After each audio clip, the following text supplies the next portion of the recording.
Hey guys, I'm Ben Davis, and today we're going to talk about the world in 2050. I know that seems like it's a long way away, but it's really not. So, let's get into our future climates. To understand our future climates, let's dig a little deeper and figure out what the IPCC is, and where that even came from. So the IPCC is our Intergovernmental Panel on Climate Change, and the IPCC is made up of scientists from over 130 countries around the world. Now the IPCC, these scientists that are a part of this group, are the ones who will predict how our future looks as far as our climate goes. And each of these scientists agree that predicting future climates is only a fraction easier than predicting future weather, and only because climate focuses on the average or the overall rather than specific dates and times. So how is climate changing? To understand how climate is truly changing according to our textbook, I'm going to pull up table 2.2 in our text. Because in its 2007 assessment on global climate change, the IPCC identified a series of ways climate is changing. As you can see from our text, it's becoming virtually certain that we'll have warmer days and very few cold days and nights over most of our land areas. It's also becoming very likely that we'll have an increased frequency of warm spells and heat waves over most land areas. Now I know it seems like we're in a warm spell right now. Trust me, it's 90 degrees right now in Brockport and it's outrageous. But we're talking like 10 degrees higher than this, and I personally don't think I can stand 100-degree weather. I don't know about the rest of you.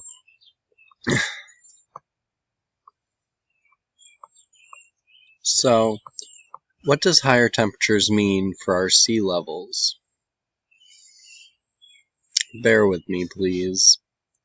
So, in 2050, world sea levels are expected to be higher. Much higher, actually. Currently, sea levels are rising at about 3 millimeters each year, and this number is only expected to grow. As you can see by the picture in the top right corner, those people are way out there in the water, and the sea level where they would be standing in 2050 is like forever away from them. The IPCC predicts that in 2050 the sea levels will be about 17 inches higher than they were in 2010. That might not seem like a big deal, but if major ice caps in Greenland and Antarctica begin to melt at a much higher rate than they currently are, we're looking at up to 3 feet higher than the sea levels in 2010. And that's insane. So, is there anything else that's going to be strange with this new climate? Yeah. Prolonged droughts like the one that recently plagued the western United States may become more likely and more frequent. And warmer winters will be in effect as well if this path continues to go the way it's going. And if warmer winters are happening, does that mean that rain could possibly begin to take the place of the snow that goes on during the winter months? Up to 5 billion. What does that even mean? Up to 5 billion was an article written by Andrew Friedman, and he wrote that for a journal called Climate Control.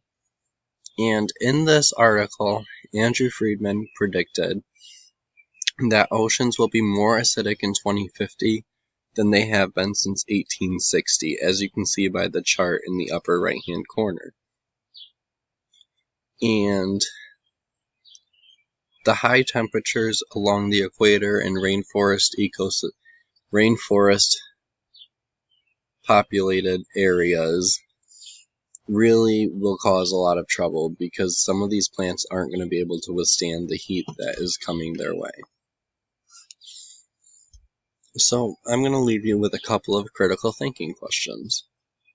What are some ways we as a species could put a dent in how fast the climate's intended to warm up? Not only to give our rainforests more time, but to give ourselves some more time. Also, do you believe that these predictions made on climate in 2050 are inevitable? Why or why not?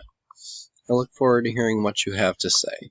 And last but not least, this is my last source that I use, aside from the textbook. And I thank you for watching.